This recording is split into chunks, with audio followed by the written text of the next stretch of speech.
Lee adjusted the collar of his worn leather jacket as he stepped off the shuttle and into the bowels of Nexus Station. The docking bay behind him hissed shut with a finality that made his stomach twist. He'd been in a lot of shady places in his time, outer rim trade hubs, collapsing moons, abandoned warships, but there was something about this place that felt wrong in the bones, like the air itself had been stained with desperation. The market was deeper inside. Not the clean, regulated trading halls on the upper decks where corporate traders haggled over spice and alloys, but the old district, a lawless expanse where currency was blood and no deal was too dark to be made. Lee had told himself he was here on business, missing cargo ships, a few crates of precious iridium that never made it to their destination, but deep down he knew that wasn't the truth. He'd avoided this place for years, and yet today something had pulled him back. Maybe it was the silence in his ship when he returned from long routes. Maybe it was the ache he felt when he passed by Maya's old room. Maya, his daughter, her name still tasted like grief. 3 years since the accident and the pain hadn't softened, it had sharpened, grown serrated. He still dreamed of her smile. He still woke up with her name on his lips. And still he couldn't let her go. Nexus Station's lower levels were a haven for those who had no place left. Refugees, criminals, drifters, and worse. He passed by makeshift stalls selling counterfeit IDs, cybernetic implants, and exotic pets caged in tiny humming force fields. A group of Cielians haggled over a box of narcotic roots. A trio of bald, tattooed humans passed him, whispering in coded slang. No one paid Lee any attention. In places like this, being ignored was the best-case scenario. He followed the stench of cheap alcohol and industrial runoff until he heard the crowd. Hundreds of beings were gathered in a wide chamber lit by flickering ceiling lights. The walls were stained with years of neglect, grime streaking down like scars. At the center stood a platform of cracked synthwood, and on it, Lee stopped cold. She couldn't have been more than 16. Her skin shimmered like liquid silver, dull under the poor lighting. Two small, curved horns rose from her forehead, almost delicate. She stood perfectly still, her head bowed, arms chained behind her back. Her clothes were torn and dirty, barely covering her thin frame. But it was her eyes that Lee couldn't look away from, wide, unblinking, and utterly devoid of hope. Cathurian, he recognized the species. Rare, sensitive to thought, some telepathic. Their worlds were far from human space, nestled deep in neutral sectors, peaceful people. He had never seen one in chains. Next item, the auctioneer boomed, a gelatinous thing with 4 arms and too many teeth. Young Cathurian female, 16 standard, excellent health, latent psionic capabilities, docile, perfect for mining operations or private service. The crowd murmured, prices started flowing, 5,000 credits, then 6, 7. Lee's fists clenched, no one flinched, no one protested, to them she was inventory. And then from near the platform, a man stepped forward. "I'm Kang," he said, his voice strained. "She's my daughter, Yuna." A hush fell over the crowd. The auctioneer turned, amused. "Ah yes, always a bonus when the family handles the transaction." Lee felt sick. Kang was older, his silver skin dulled like tarnished chrome. His eyes darted, hands trembling, expensive clothes but worn, desperate. "I had no choice," Kang said, barely audible. "The syndicate, if I don't pay, they'll kill us both." "Not my concern," the auctioneer said with a grin. "Do I hear 8,000? Hands went up, a blue-scaled Barolian, a hulking mechanoid, a human man with augments in his skull, and then 12,000, a final bid. "Sold," the auctioneer shouted, to Overseer Vax. Vax stepped forward, enormous, gray skin like cracked concrete, small, cruel eyes, a belt of tools hung at his side, tools for breaking, not fixing. He yanked Yuna's chain. She stumbled forward but made no sound. Lei couldn't move. Yuna looked up just once and her gaze locked with his, not pleading, not angry, just empty, like she had already left this world. That look broke something in him. He pushed through the crowd, and he didn't have a plans. Just a name echoing in his mind. Maya. Lee trailed the slavers through the station's winding arteries. He kept his distance, ducking behind bulkheads and cargo crates. Overseer Vax didn't care who watched. He pulled Yuna behind him like luggage, barking at his guards in a language Lee didn't recognize. When they reached Bay 7, Lee ducked behind a broken cleaning drone and watched as they boarded a massive mining freighter. The name on the hull was scorched, but Lee could just make out the letters, Iron Fist. It was a flying prison, rusted armor, jury-rigged engines, heavy security cannons, slave transport. The ramp closed, the ship lifted off. Lee ran back to the Star Hope. "Nova," he gasped as he slammed the hatch shut. "Track that mining vessel, Bay 7. His ship's AI hummed to life. Vessel identified, registry forged, heading for Kepler mining colony, arrival 18 hours. Lee dropped into the pilot's seat, plot a pursuit course. Captain, Nova said, her voice gentle. Why are we doing this? He stared at the stars. Because no one came for Maya, he whispered. I'm not making that mistake again. That night, Lee sat in the Star Hope's cockpit, eyes fixed on the display. His hands wouldn't stop trembling. He saw Yuna's face again and again, not asking for help, just waiting for it all to end. Nova pulsed. I can forge supply documents. The colony is expecting shipments. We could masquerade as contractors. How hard would it be to get inside? High-risk 24 guards, automated defenses, internal sensor net. And the slaves. Held in the asteroid's central pit, no direct access without clearance. Lee exhaled. I'll take my chances. Why her? Nova asked. Lee didn't answer. Instead, he reached into his jacket pocket and pulled out a photo. Maya, 13 years old, grinning in front of a cake, frosting on her nose. He'd been away on a job when the transport failed. 2 months gone, came back to a grave. He hadn't been there. He wouldn't fail again. Prepare the documents, he said. We land at Kepler in 17 hours. And in the silence that followed, Lee allowed himself one thought. Maybe it wasn't too late to save someone. Maybe it wasn't too late to save himself. Lee didn't sleep. He spent the next 17 hours locked in a war room of one. The Star Hope glided silently through the void, its hull humming with anticipation. Nova fed him a steady stream of data, ship schematics, colony blueprints, security protocols, but Lee absorbed none of it passively. He interrogated every line, every detail, because he wasn't preparing for a heist. He was preparing for war. He had no illusions this would be dangerous. Suicidal, maybe. Kepler mining colony wasn't just a company town. It was a fortress built into an asteroid operated by the Tyran Consortium, a front for the Syndicate. They didn't obey the law, they were the law. And they were holding that girl like inventory. Lee stood before the main screen, eyes bloodshot but clear. Nova, pull up personnel rotations for Kepler. Any shift gaps, patrol cycles, anything I can exploit. Working, Nova said, compiling external logs and maintenance reports. 1 moment. Lee cracked his knuckles, then flexed each finger slowly.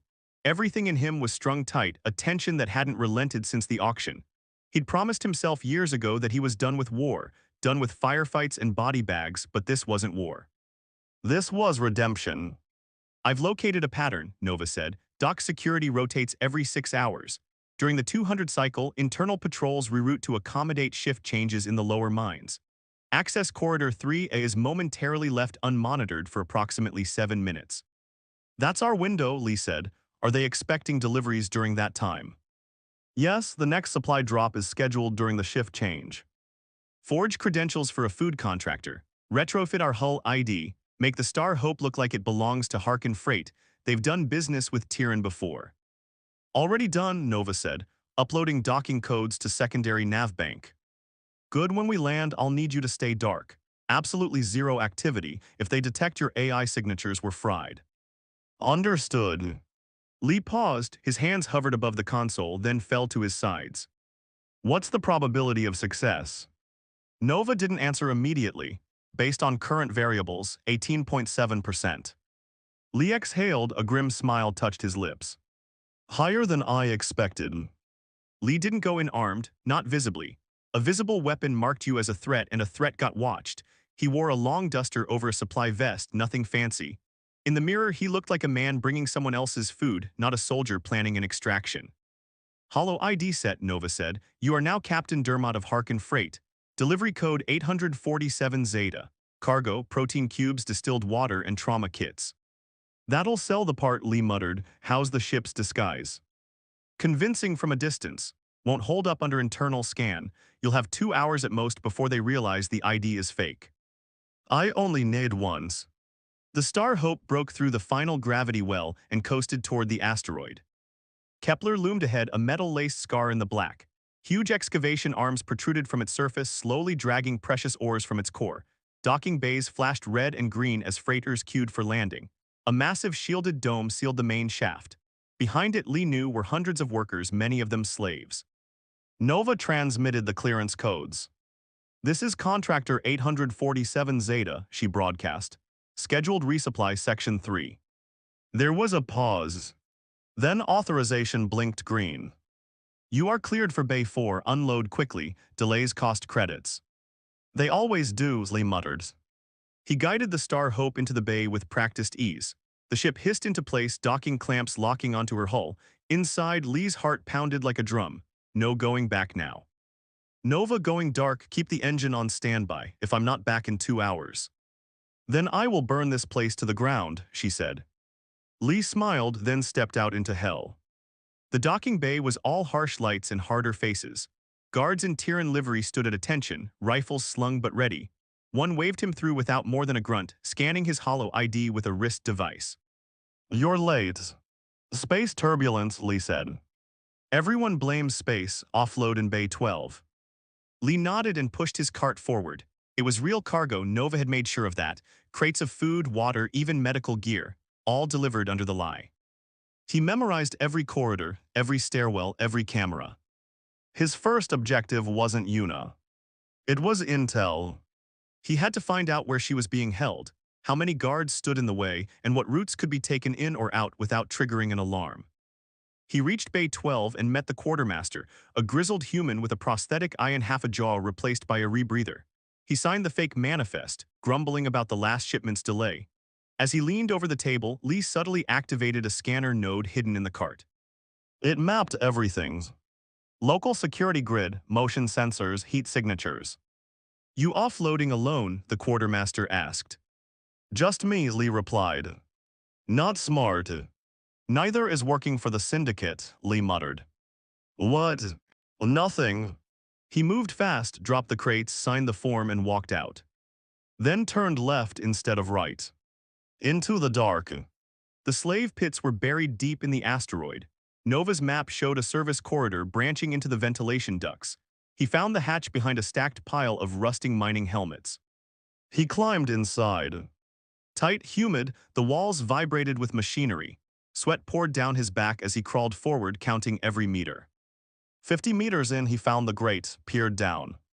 A dim chamber, at least 30 figures below, chained together, some barely standing, others collapsed entirely. Human-alien hybrid, no distinction, they were all broken. He scanned third row, small figure, silver skin dulled with grime. Yuna, alive. Lee's heart beat once hard, then he exhaled. He activated the mic on his collar. Nova found her, we move in phase 2. Confirmed. Prepare the pulse beacon. When I say go, drop their internal comms and set off the emergency vent alarm.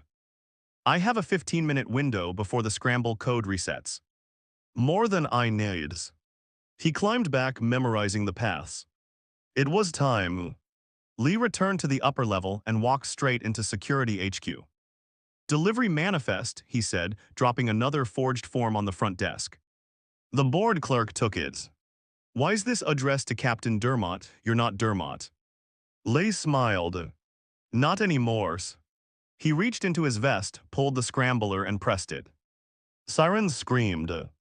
Red lights exploded across the ceiling. Guards jumped to attention. Over the speakers, a mechanical voice, vent failure in Sector 9, gas breach imminent, evacuate immediately. Lee moved while they panicked, ducked into the stairwell. Down, down again, 3 flights to the pit level. The doors were sealed. He used Nova's code spike. They hissed open. And he ran. Lee burst through the pit doors like a ghost cut loose from a grave. Alarms howled overhead. Red lights strobed down the corridor as boots clanged on steel floors. The smell of coolant and blood and fear thickened in his throat. The slave pit was worse up close.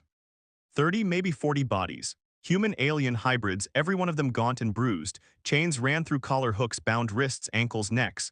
Eyes followed him as he moved. Some widened, others just stared. Lee moved fast, memory led him, third row, fourth from the end. Yuna. Her eyes fluttered at the sound of the commotion. She didn't flinch, didn't scream, but she raised her head barely. You, she whispered. Lee dropped to one knee. We're getting you out. She looked around, just you. For now, Nova's jamming their comms, but we don't have long. He reached into his vest and pulled out the micro-cutter. Nova had tuned it for precision. He aimed at the chain and triggered it. The metal hissed and melted. Her wrists were free. But her legs wouldn't move. You'll have to carry me, she said. I haven't stood in 2 days. Then I'll carry you. He scooped her up with one arm, the other holding the cutter like a blade. A few other captives reached toward him. Please, one of them, a human boy no older than 15, pleaded. Don't leave us. Lay's chest tightened, his mind raced. Nova, he whispered, give me access to the internal grid, override lock 17 in the pit corridor. Workings. You'll get caught, Yuna warned. If I leave them, they'll die.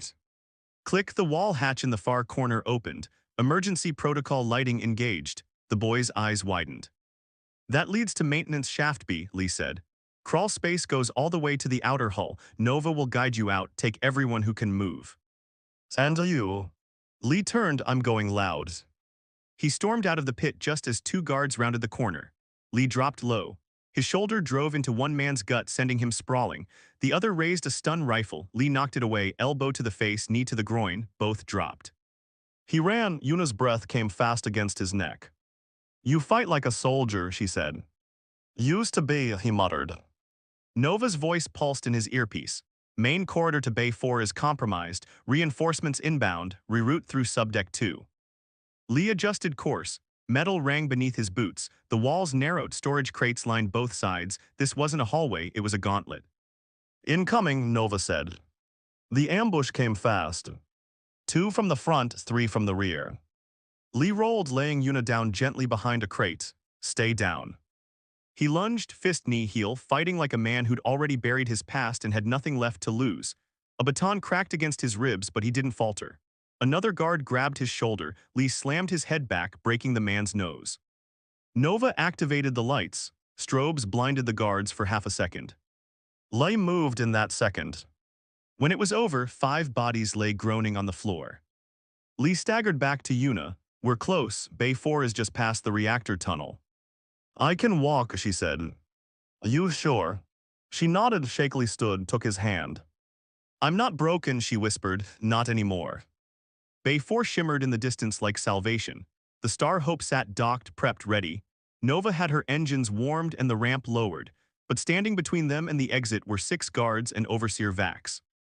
Vax was bigger up close. His eyes were like dark coals in a furnace. You, he growled, I should have known. Let her go, Lee said, let all of them go. Vax laughed, you don't get to give orders, you just die. He snapped his fingers. Guards leveled their rifles. Lee reached slowly into his belt and pulled a small orb. You know what this is, he asked. Vax narrowed his eyes. Flash bomb won't work on me.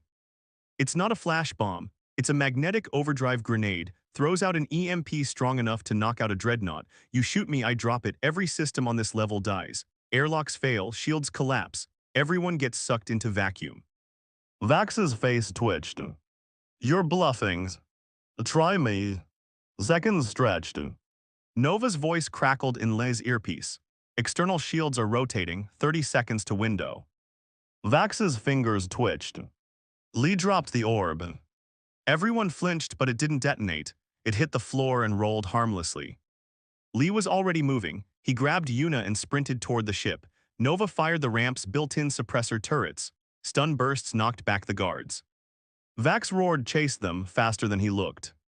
Lee shoved Yuna up the ramp and turned. Vax was on him, fists like steel. Lee dodged the first, took the second in the ribs, pain flared. He struck back low, dirty, kicked out Vax's knee. The big alien stumbled. Nova raised the ramp. Lee jumped on as it lifted, Vax's clawed hand catching his boot. You're nothing, Vax hissed. She's property. Lee kicked once, twice. Vax fell. The hatch slammed shut. Nova punched. The Star Hope roared to life, tore from the bay, and vanished into the black. Lee collapsed on the floor of the ship's medbay. Yuna sat beside him, arms wrapped around her knees. You okay? He asked. She nodded. Are you? Ask me tomorrow. She smiled. Nova's voice spoke softly. Lee, we have 6 life signs and maintenance shaft. Be there following the emergency beacon. Get the medbay ready. Already done. Lee turned to Yuna. They followed you, they trusted you. No, they followed you, they trusted you, and so did I. She paused, then thank you. He closed his eyes. Maya, he thought. I couldn't save you. But maybe this makes up for some of it. Lee stirred on the medbay cot, pain pulsing through his side. His ribs were definitely bruised, maybe fractured. Nova had offered a full med scan, but he'd waved her off. There were others who needed it more. Across the medbay, Yuna sat on the edge of a cot, wrapped in a thermal blanket watching him. "You should be asleep," Lee murmured. "You should be in the regeneration pod," she replied. "Point taken." They sat in silence, the kind that didn't press. Nova's soft hum filled the room. Every so often, the ship gently shuddered as it accelerated through hyperspace, headed away from Kepler Colony and toward a safe zone. "Why did you come back for me?" Yuna asked quietly. Lee didn't answer immediately. He sat up, winced, and exhaled. "Because I saw you standing there, alone, afraid, and all I could think was, what if it were Maya, what if it were my daughter?" He met her gaze. "And because you didn't deserve that, no one does." She looked down at her hands. The bruises around her wrists had faded to yellow. "I thought I was going to die there," she whispered. "But worse, I thought I deserved it." Lee frowned. "You didn't, not then, not ever." "I don't understand kindness," she admitted. "Not yet." "Then we'll help you learn." 3 days later, the Star Hope docked at a neutral space station orbiting the gas giant Nevara 6. It wasn't fancy, but it had med facilities, supplies, and no syndicate presence. Lee had picked it for that reason. The rescued captives were met by a coalition support team, humans, Thalaxi, and even a pair of gentle Zorian healers. They brought clothes, food, warmth. Lee and Yuna watched from the corridor. "They're free now," Yuna said softly. "You helped make that happen." "So did you." She paused, then added, "I don't know how to say thank you, that's big enough." Lee smiled. "You don't have to, you're safe, that's enough for me." Back on the Star Hope, Yuna explored more than she ever had before. The ship wasn't large, but to her it was a palace of freedom. She marveled at the engine room, watched Hana calibrate the grav regulators, asked Nova endless questions about interstellar navigation. Hana, once wary, quickly warmed to her. They spent long hours together tinkering. Yuna had a gift with systems, natural intuition, likely linked to her telepathic sense of structure and logic. "You could be an engineer," Hana said one evening as Yuna soldered a faulty power node. "Can't be," Yuna replied. "Why not? I was born a slave." Hana set down her tools and looked her in the eye. "Not anymore." Those two words echoed inside Yuna like a song. One night she joined Lee in the cockpit. The starfield stretched beyond them, infinite. "I never learned the stars," Yuna said. Lee smiled, "Then let's start with the easy ones." He showed her constellations, the hunter, the serpent, the twin moons, told her their stories. She listened, eyes wide. "You're good at this," she said. "You ever think of being a teacher?" "Used to be for Maya. She'd be proud of you." Lee looked at her, something unreadable in his expression. "I hope so." The next day, Nova brought a communication to Lee's attention. "Secure channel from Galactic Welfare Council. They've received word of our rescue." "Already?" Lee asked. "Someone leaked the footage from the pit escape. They want testimony, and there's talk of adoption clearance." Lee turned to Yuna, who stood just outside the cockpit. "You hear that?" She nodded slowly. "You're not trying to get rid of me." "No, quite the opposite." He walked over, knelt in front of her. "But it's your choice. If you want to stay, we can start the process. Officially, I can be more than just the guy who rescued you. I can be your dad if that's something you want." Yuna didn't answer, not with words. She stepped forward and hugged him, fierce, trembling. "I want that more than anything." Lee held her like he hadn't held anyone since Maya. And something broken inside him finally began to heal. They stayed at Nevara 6 for a week while the paperwork began. Yuna underwent formal evaluations, physical therapy, and mental health assessments. She passed them all. One night, she stood in front of a mirror in the crew quarters. She touched her face, her horns, her silver skin. Then she looked at the girl behind the reflection, the girl who had survived. She smiled. "Who are you?" Nova asked from the wall speaker. Yuna thought a long time. "I'm someone worth saving." Lee found her on the top deck later, watching the gas giant churn below. "You ever think about what's next?" she asked him. "Sometimes." "What if we made that our mission, saving others like me?" He blinked. "That's a big task." "We have a fast ship, a brilliant AI, and a crew that won't quit. Sounds like enough." Lee smiled. "You sound like a captain." "I learned from the best." Nevara 6 faded behind them like a dream dissolving in sunlight. Yuna sat at the pilot console, Nova's interface glowing softly beside her.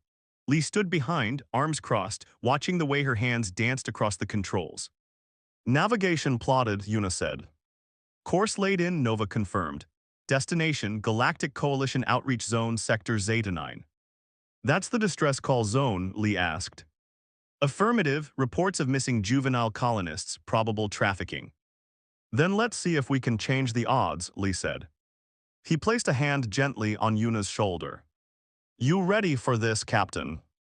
She turned to look at him, silver eyes gleaming. Let's go bring them home.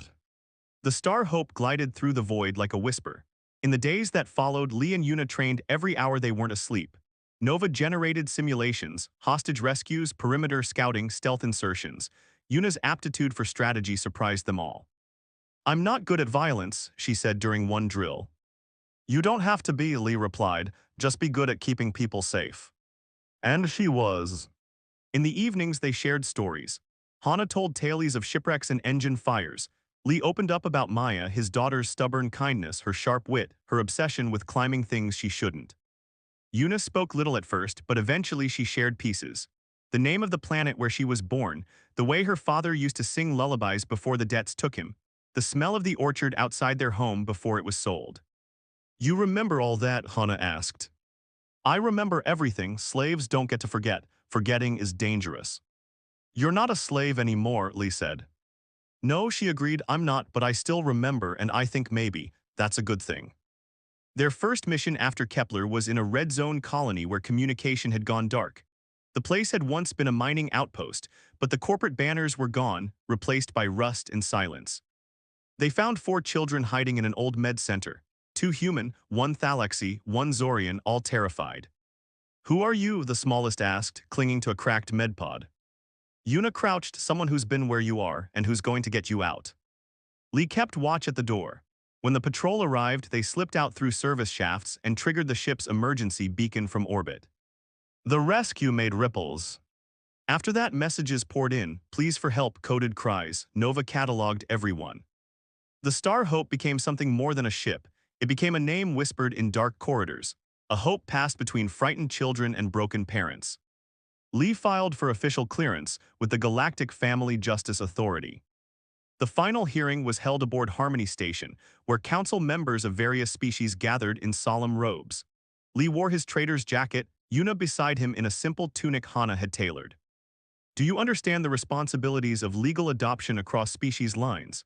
The Arbiter, a solemn Thalaxy, asked. I do, Lee said. And do you accept these with full awareness of their legal and moral weight? With all my heart. The Arbiter turned to Yuna. And you, do you wish to be adopted by this man under coalition law, with full citizenship rights and family designation? Yuna stood tall. Yes, I choose him. He chose me first. Now I choose him. The Arbiter struck a small chime. So ordered. Celebration aboard the Star Hope was small but meaningful. Nova synthesized a holographic cake. Hana played an old Earth instrument she'd salvaged from a trade years back. Yuna leaned back in the common room, arms crossed, smiling as Lee and Hana argued about whether Nova's rendition of a cake was too literal. It's a cake, Nova said, genuinely offended. It fulfills the expected dimensions, texture, and taste parameters. It doesn't have frosting, Hana pointed out. It does now, Nova replied, the top layer shimmered. Yuna laughed. You okay? Lee asked later, as they stood under the viewport watching stars streak past. I'm more than okay, she said. I'm whole. I didn't think that was possible. Lee put an arm around her shoulders. Then maybe our next mission is showing others it is. Yeah, she whispered, let's keep going, let's bring them all home. Their final message before the stars reclaimed the Star Hope was a simple broadcast sent to outer colonies, frontier stations, and deep space relay hubs. To any child who's afraid, to any parent who's lost, we hear you, we're coming, you're not forgotten, you're not worthless. You have a name, a home, and a family waiting for you in the stars. And far away in silent corridors and shadowed stations, hope stirred. And the message had spread like wildfire. In the weeks following their broadcast, the Star Hope was inundated with encrypted transmissions, flagged coordinates, desperate voices asking for help. Some were faint, fragments caught between transmission bursts. Others were detailed accounts, names, faces, times of escape attempts. Each one was cataloged and responded to, Nova making order from the chaos.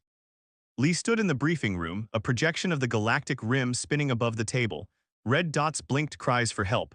Blue ones were completed rescues. Yellow marked active operations. Yuna stepped in with a datapad. 3 more confirmed slave camps near the Torix moons, small-scale operations masked as agricultural hubs. Lee looked up at her. We can't hit all 3 at once. We don't have to, Hana said, entering with a grin. Reinforcements just arrived. It began as a whisper, then it grew. Other ships joined them, captains who'd heard the call and couldn't stand idle, traders with smuggling routes repurposed for evacuations, bounty hunters turned liberators, scientists who offered medicine, engineers who fortified old colony beacons into safe zones. They called it the Orphan Constellation, a growing network of ships dedicated to protecting displaced children and vulnerable families. The Star Hope was its heart. I didn't expect this, Lee admitted one night as they watched 3 rescue vessels dock in tandem. No one ever expects a miracle, Yuna replied. They just have to believe in one long enough for it to become real. They established relay sanctuaries across the galaxy, orbital shelters disguised as trading outposts, mobile hospitals hidden in asteroid belts, and beneath it all, a growing database of names, species, medical needs, and potential adoptive guardians. Nova coordinated everything. We've documented 2,453 rescues to date, Nova reported. 97% safely rehomed. And the others, Yuna asked. Nova paused, awaiting placement, no available families in some sectors. Lee rubbed his face. Then we move faster, we find them families. Or become theirs, Yuna said. They weren't always welcomed. Some systems still resisted. Fringe worlds accused the constellation of kidnapping. A few sent bounty hunters after Lee and Yuna, hopping to collect favors from the syndicate. It all came to a head at the fortress station of Voskel, a neutral station long rumored to traffic in high-value telepaths. They docked under false IDs posing as slavers. Inside, the air was thick with silence, armed guards everywhere. You're late, a gravel-voiced merchant said. Weather, Lee answered, you know how hyperspace is. They were led to the holding cells, 36 children behind bars, the youngest couldn't have been older than 6. Yuna's hands clenched into fists. Lee gave the signal. Nova's beacon activated. Lee and Yuna struck hard, stun rounds flew, Hana disabled the power grid, Nova triggered a station-wide lockout, and from the shadows the rest of the constellation arrived 10 ships 100 volunteers. When the dust cleared, Voskel was theirs, the traffickers arrested, the children freed. Lee knelt beside a trembling Zorian child. You're safe now, what's your name? I don't have one, the child whispered. Lee smiled gently, then we'll help you find one. The galaxy watched. And something changed. Stations once blind now posted missing child reports on their holoscreens. Planetary governors offered aid. Even the Galactic Council, long paralyzed by bureaucracy, passed the Hope Accord, a directive granting the constellation legal authority to operate as emergency humanitarian responders. Yuna was invited to speak before the council. She stood tall in a chamber filled with beings of every shape and species. You want to know what we are? We're the voice that wasn't heard, the hand that wasn't reached out. We are the second chance every child deserves, not because it's easy or profitable or politically safe, but because it's right. The chamber erupted in applause. Years passed. Lee grayed at the temples but never slowed. Hana took on a team of engineers. Nova became something more than AI, she was a legend, whispered among rescued children like a guardian angel. Yuna grew tall, confident, wise. She captained the Star Hope in Lee's stead during missions, and on one quiet day she stood in the mirror touching the edge of her uniform. On her chest was a symbol, 2 hands open around a star. The emblem of the Orphan Constellation.